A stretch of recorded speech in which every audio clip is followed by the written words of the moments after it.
I've always been drawn to the serenity of the wilderness, those long weekends where I can disconnect from the buzz of the city and lose myself in the depths of nature. But that last camping trip changed everything. It was supposed to be an escape, a solo venture to clear my mind. Instead, it turned into a haunting memory that lingers with me to this day. The Appalachian Trail is known for its expansive forests and challenging paths. Some parts of it stretch for miles without a hint of civilization, making it perfect for solitude. That's what I craved. A long, quiet hike and a remote campsite where I could unwind. I planned meticulously, packed enough supplies, and headed out early on a Friday morning, hoping to reach a particular spot I'd heard about, an isolated clearing by a small, tranquil lake. The first day went without a hitch. The trail was steep in parts, but I pushed through, reaching the campsite just before dusk. The lake was even more beautiful than I'd imagined, reflecting the vibrant colors of the setting sun. I pitched my tent near the shore and built a small fire. As darkness settled, the forest around me buzzed with the hum of nocturnal creatures. I felt a deep sense of peace, alone in nature's embrace. Little did I know that I wasn't truly alone. That night, as I lay in my sleeping bag, I heard it. Footsteps. They were soft, almost imperceptible, like someone trying to sneak around without being noticed. At first, I dismissed it as a deer or some other animal. But the rhythm of the steps was unmistakably human. I sat up, every nerve in my body on edge. Straining my ears, I caught the faint rustle of leaves, followed by silence. My eyes darted to the entrance of my tent, but I saw nothing through the tiny mesh window, just darkness. "Hello?" I called out, my voice thin and uncertain. No response. I shook my head, trying to rationalize it. Maybe I was just being paranoid. I'd heard stories of solo campers spooking themselves over nothing. I told myself to relax, convinced my tired mind was playing tricks on me, and forced myself to go back to sleep. The next morning, everything seemed normal. There were no signs of any intruders, no tracks, no broken branches, nothing. I brushed off the incident and decided to explore the area. The lake was pristine, surrounded by dense pines and oaks. I wandered around, snapping a few photos, breathing in the crisp air. The unsettling feelings from the previous night began to fade, replaced by the joy of being immersed in nature. But as evening approached, I noticed something strange. Hanging from a tree branch near my tent was a small wooden carving, a crude figurine of a person. It hadn't been there earlier. The figure was roughly whittled, its face distorted, and the arms stretched out unnaturally. A cold shiver ran down my spine. I looked around, scanning the woods. "Who's there?" I shouted, my voice echoing through the trees. No reply. I grabbed the figurine, feeling its rough texture in my hands. Someone had been here while I was away, but why would they leave this? I tossed the carving into the underbrush and went back to my camp, trying to shake off the dread clawing at my mind. I decided it was best to pack up and leave the next morning. I was miles away from the nearest trailhead, and hiking back in the dark was not an option. I stoked the fire higher than usual, its light flickering against the trees, and stayed up late, listening for any unusual sounds. That night, I barely slept. Sometime after midnight, the footsteps returned. They were closer now, just outside my tent, circling it. I froze, heart pounding, straining to catch every sound. The steps were slow, deliberate, crunching softly on the dry leaves. My mind raced. Who would be out here in the middle of nowhere at this hour, and why were they stalking my campsite? I reached for my flashlight, turned it on, and unzipped the tent just a crack, peering out. Nothing. Just the dim outlines of the trees illuminated by the beam. The footsteps had stopped. I held my breath, scanning the darkness, waiting. After what felt like an eternity, I crawled back inside, gripping the flashlight tightly. I didn't sleep at all after that. Dawn couldn't come soon enough. As soon as the first light touched the treetops, I broke camp and started back. My legs ached and fatigue weighed on me, but I didn't care. I needed to get out of there. But as I retraced my steps down the trail, I noticed something odd. Every few hundred yards, hanging from the trees, were more of those wooden carvings. Dozens of them, each one slightly different, yet all twisted and grotesque. They lined the path like a macabre breadcrumb trail. My pace quickened, panic rising. Someone had been following me, marking my route, watching me. The thought sent a chill down my spine. I tried to push it out of my mind and focus on getting back, but then I saw something that made me stop dead in my tracks.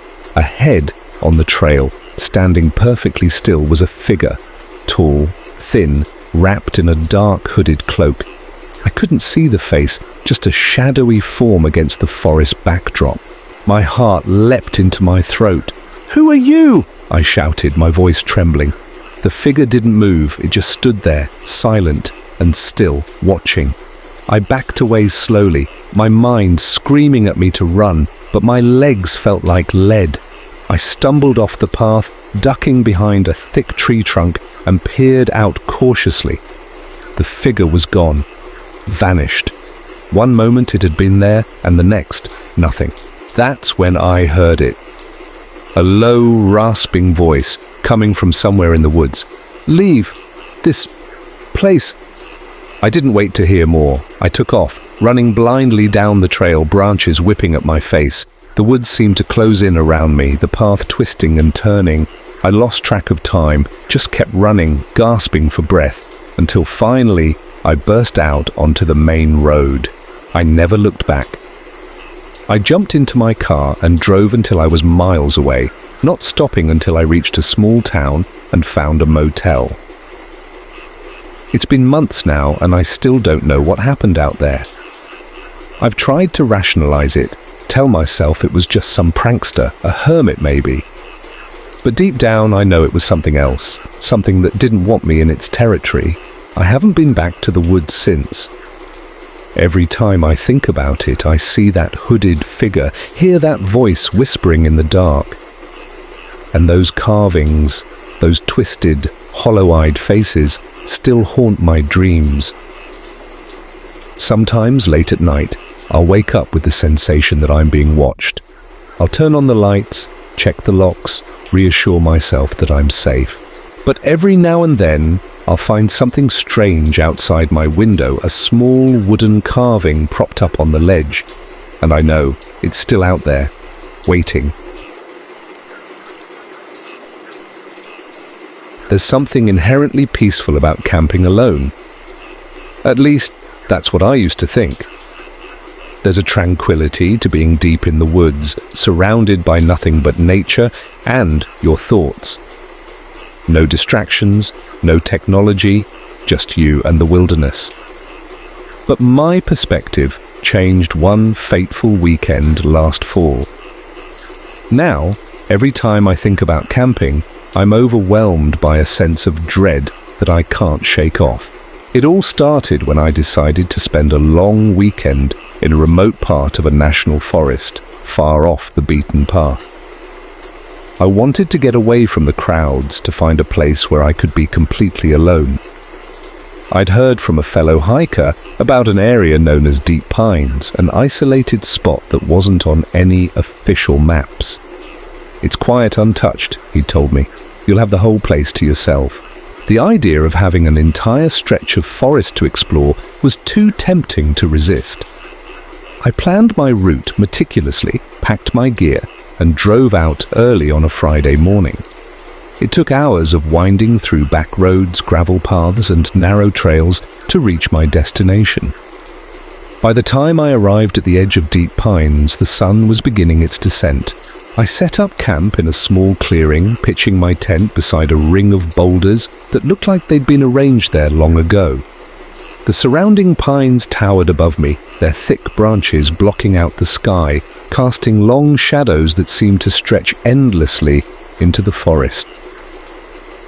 I made a fire, ate a quick meal, and settled in for the evening.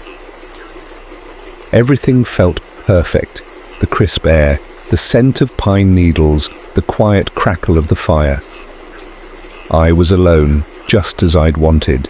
But as night fell, an uneasy feeling began to creep in. It wasn't anything obvious, just a subtle sensation of being watched. I brushed it off as nerves, convinced myself that it was just the isolation playing tricks on my mind. I was deep in the woods, far from any trail or road. No one knew I was here. It was impossible for someone to be out there. Still, I couldn't shake the feeling. I stayed close to the fire, casting wary glances at the darkened tree line, listening for any sound that might break the silence. Hours passed, and eventually, exhaustion overtook me. I doused the fire, climbed into my tent, and tried to sleep, but sleep wouldn't come. I lay there, staring up at the fabric of the tent, every creak of the trees and rustle of leaves amplified by the stillness of the night. Then I heard it, a faint sound, almost imperceptible at first. A whisper. My heart started to race. I strained my ears, listening intently. The whispering grew louder, coming from somewhere deep in the woods. It was too distant to make out the words, but there was a rhythm to it, a soft, murmuring chant that sent chills down my spine. I told myself it was the wind, the branches swaying in the breeze. But the whispering didn't stop. It grew, swelling in volume, until it seemed to surround my tent, as if a dozen voices were murmuring just outside. "Who's there?" I called out, my voice trembling. The whispering stopped. Silence enveloped the forest once more. I lay there, holding my breath, waiting for something, anything to happen. But the night remained still. Minutes passed, then hours, and eventually I managed to drift into a fitful sleep. The next morning, the sun's light filtered through the trees, chasing away the lingering fear of the night. I felt foolish, embarrassed even, for letting myself get so spooked. Determined to put the strange experience behind me, I decided to spend the day exploring the forest around my campsite. Deep pines lived up to its name. The trees were dense, their branches interwoven to form a thick canopy overhead. I wandered for hours, marveling at the untouched beauty of the place. There were no trails, no signs of human presence, just nature, wild and unspoiled. It was everything I'd hoped for. But then I stumbled upon something that made my blood run cold.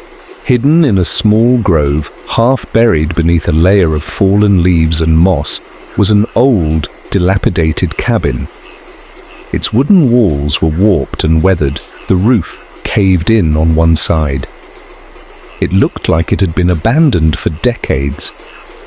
But what unsettled me the most were the symbols carved into the wood, twisted, angular shapes that covered the doorframe and the surrounding trees. They looked like runes, but none that I recognized. My instinct screamed at me to turn back, to leave that place and never look back. But curiosity got the better of me. I approached the cabin cautiously, peering through a cracked window. The interior was dark, filled with shadows, but I could make out the remnants of old furniture, broken chairs, a splintered table, and in the center of the room, a stone altar covered in more of those strange carvings. A sense of unease washed over me. This place felt wrong, as if it didn't belong here, as if it had been built for something sinister.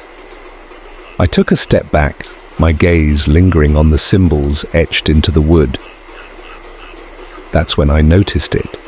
A figure standing at the edge of the grove. I froze, my heart hammering in my chest.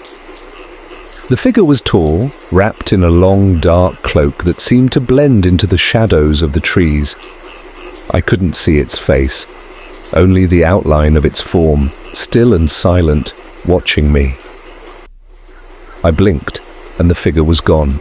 Panic surged through me. I spun around, scanning the forest, but there was no sign of anyone. Had I imagined it? I didn't wait to find out. I turned and fled, sprinting through the woods until I reached my campsite, breathless and shaken. I told myself it was a trick of the light, a shadow cast by the trees. But deep down, I knew what I'd seen. Someone or something had been there, watching me. The rest of the day passed in a haze. I couldn't focus, couldn't relax. Every rustle of leaves, every snap of a twig made me jump. As evening fell, I decided to leave first thing in the morning. This place wasn't right. I didn't care if I looked like a coward. I just wanted to be gone. That night, I made sure the fire was blazing before crawling into my tent. I lay there, staring at the faint glow of the flames through the tent's fabric, listening for any sound. Hours passed in tense silence. Just when I thought I might finally fall asleep, I heard it again, the whispering. It started softly, like the night before, but this time it grew louder, closer. My skin prickled with fear as the voices seemed to move around my campsite, circling it. I could make out fragments now, low, guttural words in a language I didn't recognize. "Please," I whispered, clutching my sleeping bag. "Please, go away." The whispering stopped abruptly, and then the flap of my tent slowly unzipped. I couldn't move, couldn't breathe. A dark shape loomed at the entrance, silhouetted by the dying firelight. It stood there, motionless, as if studying me. I squeezed my eyes shut, praying it would leave. After what felt like an eternity, the flap zipped closed again. I lay there, trembling, listening as the footsteps retreated into the woods.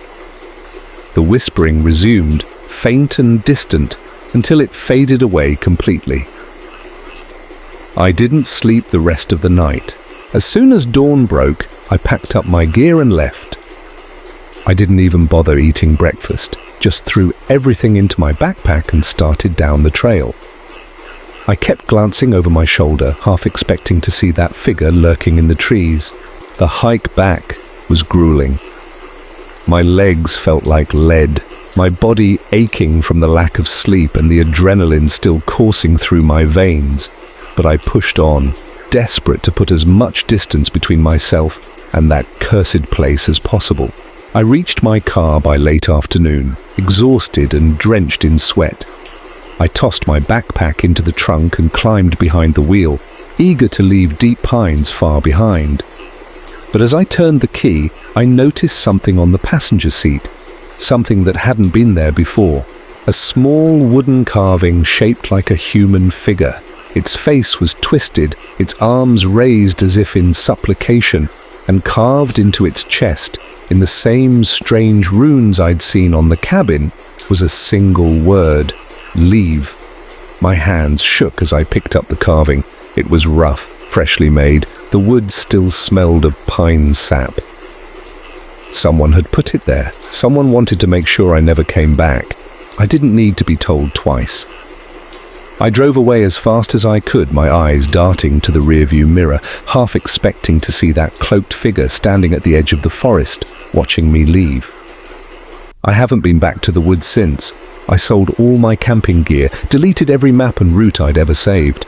But sometimes, late at night, I still hear those whispers, soft, distant voices that seem to echo from the darkest corners of my mind. And every so often I find a small wooden carving on my doorstep, the same twisted figure with the same word etched into. The idea of discovering an unexplored campsite sounded perfect to us. We were a group of 4, Mike, Lisa, Josh, and me. We'd been through some rough terrains and backcountry trips together, so the thought of a new challenge excited us. The first day was uneventful. We parked at a small lot at the edge of the forest and hiked for hours, winding through dense underbrush and narrow trails until we finally reached the hollow. It was everything Mike had promised. Quiet, isolated, and completely untouched. A small creek ran along one side, and the clearing was surrounded by a ring of towering pine trees, their branches so thick that they blocked out most of the sky. The ground was soft with moss, and the air was thick with the scent of pine needles and damp earth. We set up camp quickly, pitching our tents in a loose circle around a large, flat rock that served as our makeshift table. The first night was spent drinking, telling stories, and enjoying the solitude. Everything seemed perfect, but that night something changed. I woke up in the early hours, long before dawn. The air inside my tent felt heavy, suffocating, and an oppressive silence had settled over the campsite. I couldn't hear the creek, the wind, or even the usual night sounds of the forest. No insects, no owls, nothing. Just an eerie stillness that made my skin crawl. Then I heard it. A faint, scratching sound coming from outside my tent. I sat up, holding my breath, listening intently. The scratching was soft, irregular, like someone dragging their fingers across the fabric of my tent. I glanced toward the entrance, heart pounding, but I couldn't see anything in the darkness. "Who's there?" I whispered, my voice trembling. The scratching stopped. I waited, straining to hear any sign of movement, but there was nothing, just that unnerving silence. I lay back down, every nerve on edge, and forced myself to stay still. Eventually, exhaustion took over, and I drifted into a fitful sleep. The next morning, I asked the others if they'd heard anything strange during the night, but they all shook their heads. Josh laughed it off, saying I'd probably dreamt it. Lisa looked at me with concern, but Mike was different. His expression was guarded, tense. "Maybe you just imagined it," he said quietly, his eyes flicking toward the woods. I let it go, convincing myself that maybe I had imagined it. But throughout the day, I couldn't shake the feeling that something was wrong. The forest around us felt off. The trees seemed closer, their trunks twisted and gnarled in ways I hadn't noticed before. And that silence, the absolute oppressive quiet, hung over everything like a shroud. By the time dusk fell, my nerves were frayed. I stayed close to the campfire, casting anxious glances at the darkened woods. The others tried to keep the mood light, telling jokes and sharing stories, but even they seemed on edge.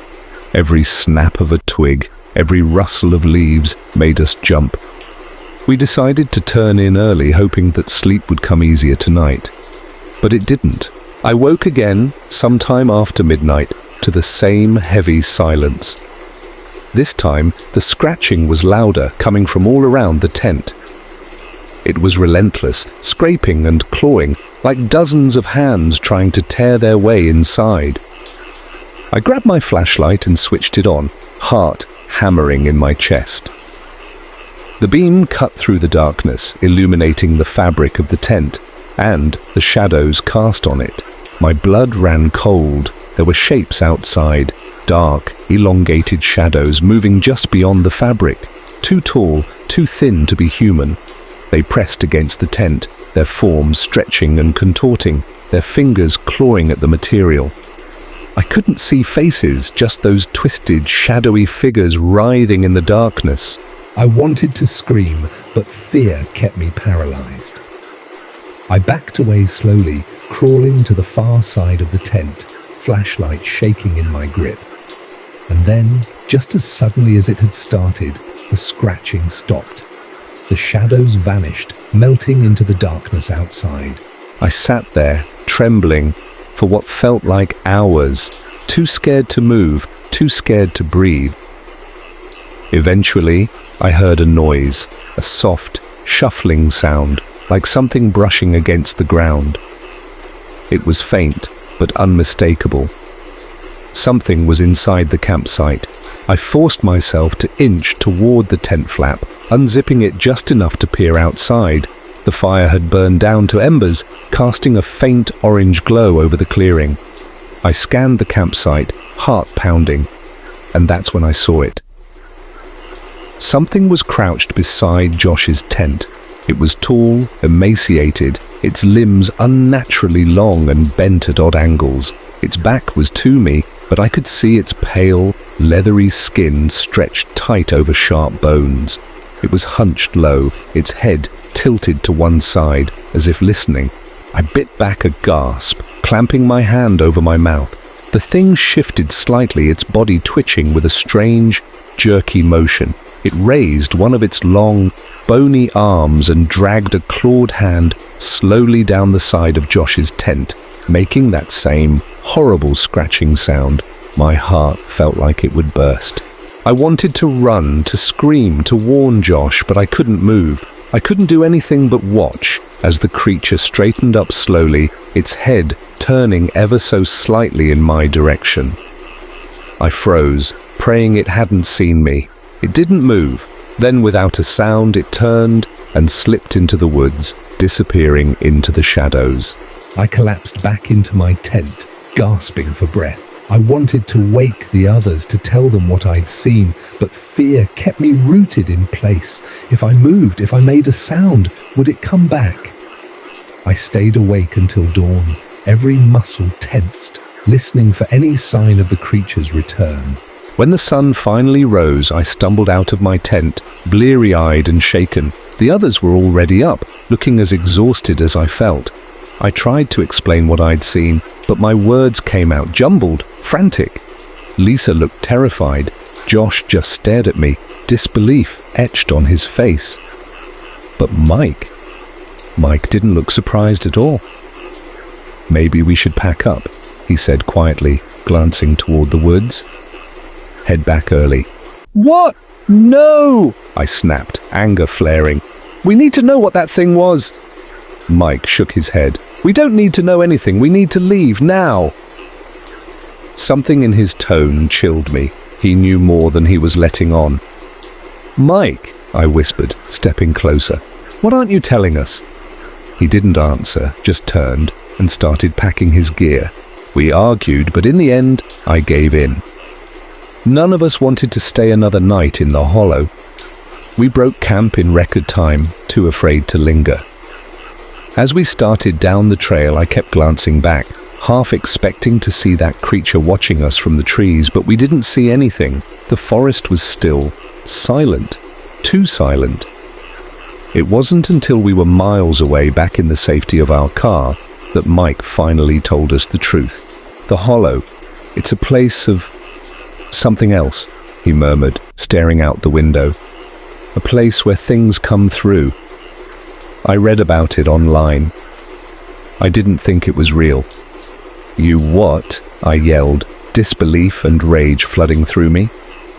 "You knew about this?" "I thought it was just a legend," he protested. "Just a stupid ghost story. I didn't think..." But he trailed off, guilt and fear clouding his face. We haven't spoken much since that trip. Josh and Lisa refused to talk about it. But sometimes, late at night, I think I hear that scratching sound, faint and distant, like something clawing its way back into our world. I haven't been camping since. None of us have. And I never will again. I used to love camping. The thought of escaping the city and getting lost in the vast, quiet wilderness always brought me peace. It was a chance to reset, to breathe in fresh air and disconnect from the noise of daily life. But that changed 2 summers ago, during a trip that I now wish I'd never taken, a trip that haunts me to this day. It started innocently enough. My girlfriend Sarah and I had been planning to camp out in the Blue Ridge Mountains for months. We'd chosen a secluded spot, a few hours' hike from any main trails, nestled beside a serene lake, surrounded by dense forest. It was supposed to be a romantic getaway, just the 2 of us, a campfire, and the endless stars above. We arrived early that Saturday morning, the sun just beginning to peek over the treetops.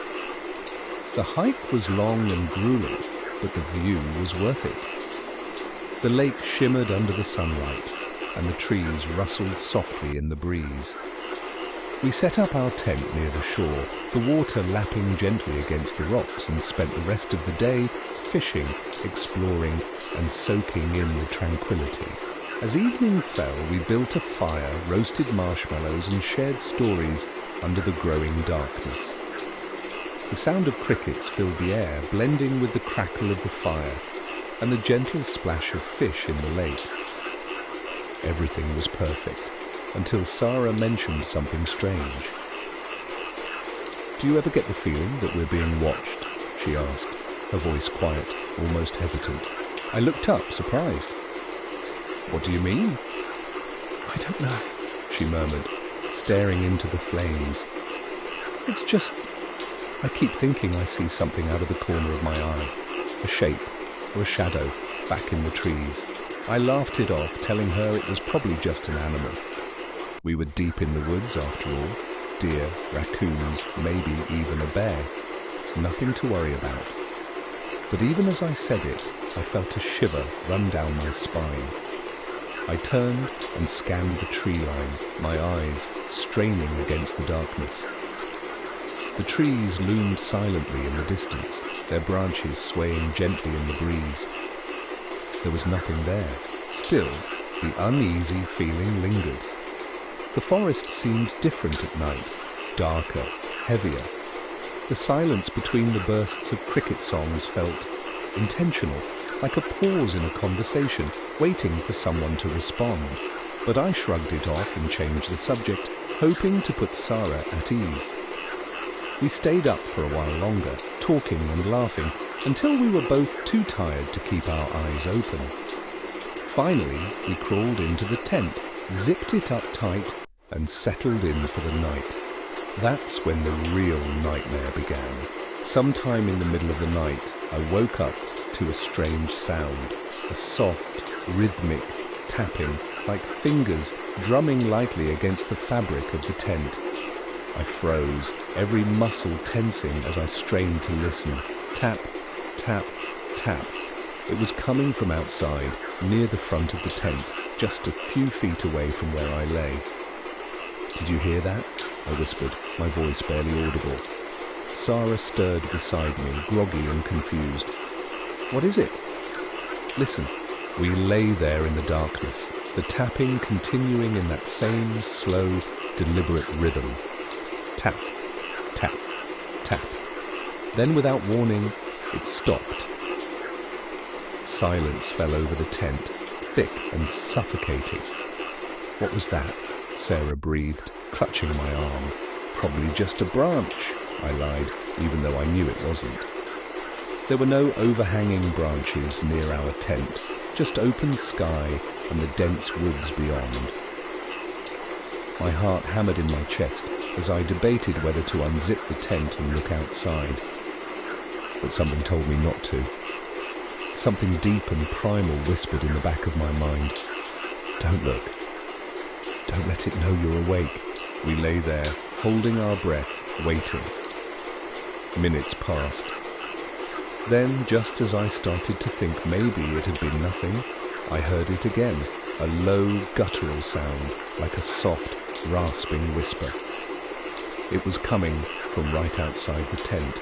My blood ran cold. I could feel Sarah trembling beside me, her grip on my arm tightening painfully. I didn't dare move, didn't dare speak. The whispering grew louder, more insistent, as if whatever was out there was trying to get our attention. I squeezed my eyes shut, willing it to go away, praying that it was just my imagination. And then, just as suddenly as it had started, the whispering stopped. We lay there for what felt like hours, too scared to move, too scared to even breathe. Finally, when the first light of dawn began to filter through the fabric of the tent, I mustered the courage to sit up and peer outside. The campsite looked normal. Our fire had burned down to cold ashes, the lake was calm, and the trees swayed gently in the morning breeze. But as I stepped out, I noticed something that made my stomach drop. All around our tent, in a perfect circle, were footprints. They were small, almost childlike, but the shape was wrong. The toes were too long, the heels too narrow, and they seemed to dig into the ground at odd angles, as if whatever had made them had been crawling instead of walking. They led all the way around the tent, stopping right in front of the entrance, right where I'd heard the tapping. "Sarah!" I called, my voice shaking. "Come look at this." She emerged slowly, her face pale and drawn. When she saw the footprints, she gasped, clapping a hand over her mouth. "What the hell?" she whispered, backing away. We stood there in stunned silence, staring at the strange, twisted prints. My mind raced, trying to come up with a rational explanation. But there was none. The prints were too bizarre, too unnatural. "We need to leave," I said finally, my voice barely a whisper. Sarah nodded, eyes wide with fear. We packed up as quickly as we could, shoving our gear into our backpacks without bothering to organize it. Within minutes, we were on the trail, moving as fast as we could without breaking into a run. But as we made our way through the forest, that feeling of being watched grew stronger. I kept glancing over my shoulder, half expecting to see something lurking in the shadows. The trees seemed to close in around us, their branches forming a dark, oppressive canopy that blotted out the sky. Then, somewhere behind us, I heard it, a faint, familiar whisper. "Run!" I shouted, grabbing Sarah's hand and breaking into a sprint. We tore through the woods, branches whipping at our faces, roots snagging at our feet. I didn't know where we were going, just away, as far away from that campsite as possible. The whispering grew louder, closer, as if whatever was out there was chasing us, its voice a low, hissing chant that echoed through the trees.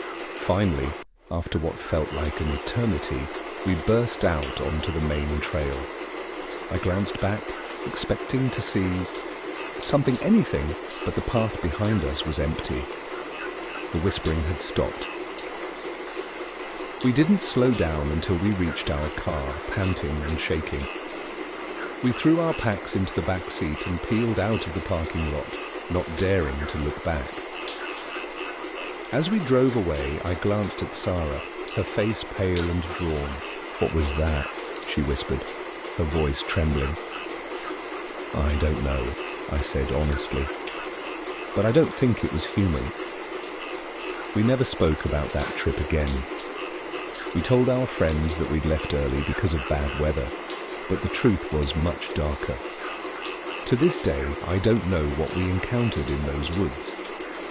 I don't know what made those footprints, or why it tapped on our tent, but sometimes late at night, I'll wake up to the sound of soft, rhythmic tapping on my bedroom window, and I'll lie there, frozen, too scared to move, too scared to look, praying that whatever it is will go away. Because somehow, deep down, I know it's still out there, and it's still watching.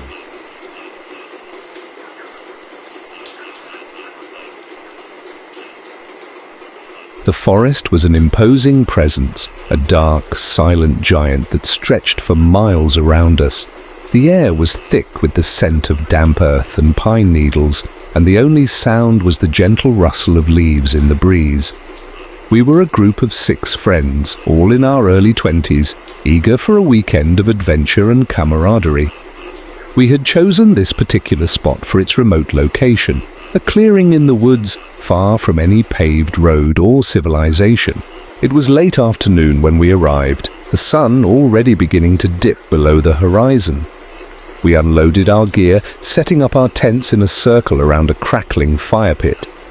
Laughter and excited chatter filled the air as we unpacked our supplies, reminiscing about our previous camping trips and speculating about the adventures that awaited us.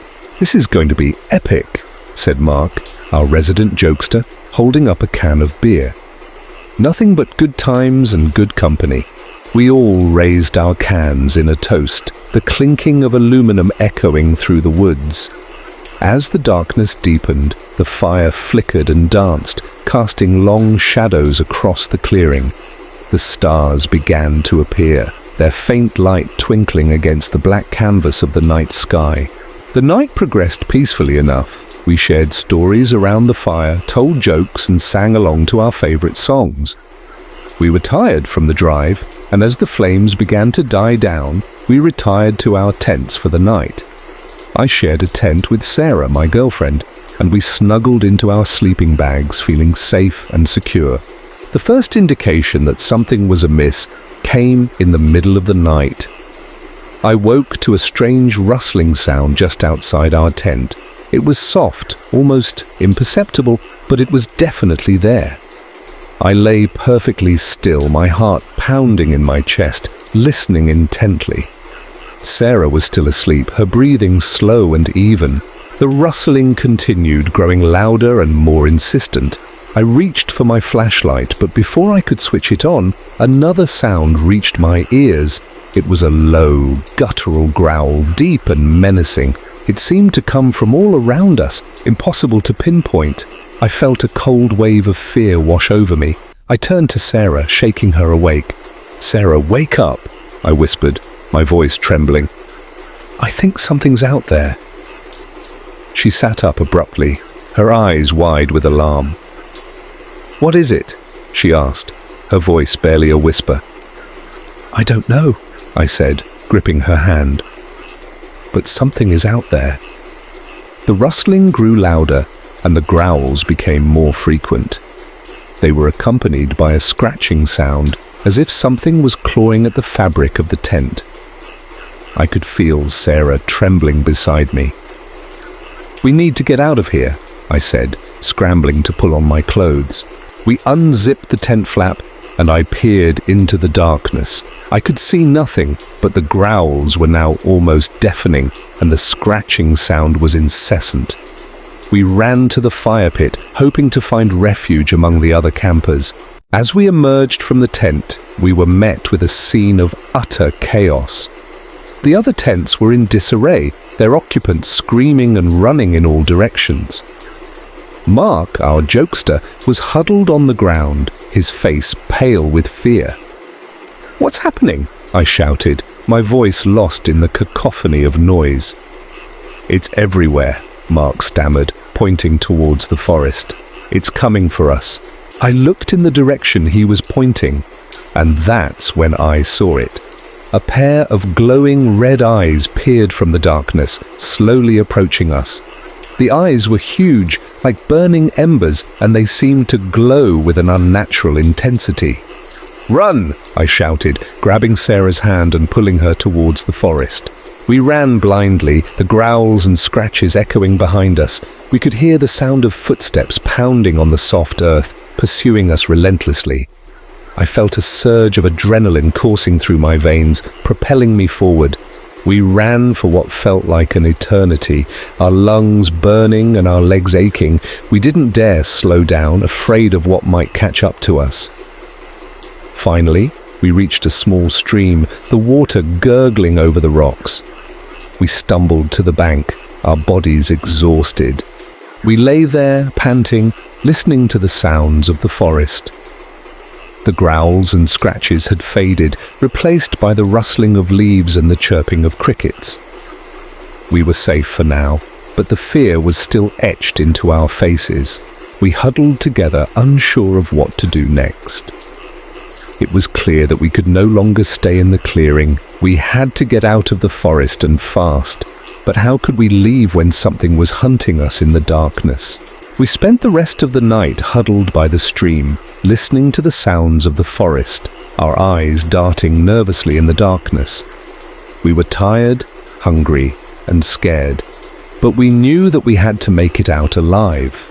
As the sun began to rise, casting long shadows across the clearing, we made our way back to our camp. The tents were torn and mangled, our belongings scattered everywhere. It was clear that whatever had attacked us had left a trail of destruction in its wake. We gathered our remaining supplies and set off, leaving the forest behind. We walked for hours, our bodies weary, but our spirits unbroken. We didn't speak much, our minds still reeling from the events of the night. As we emerged from the forest, we stumbled upon a dirt road. A pickup truck was parked on the side of the road, its driver's window down.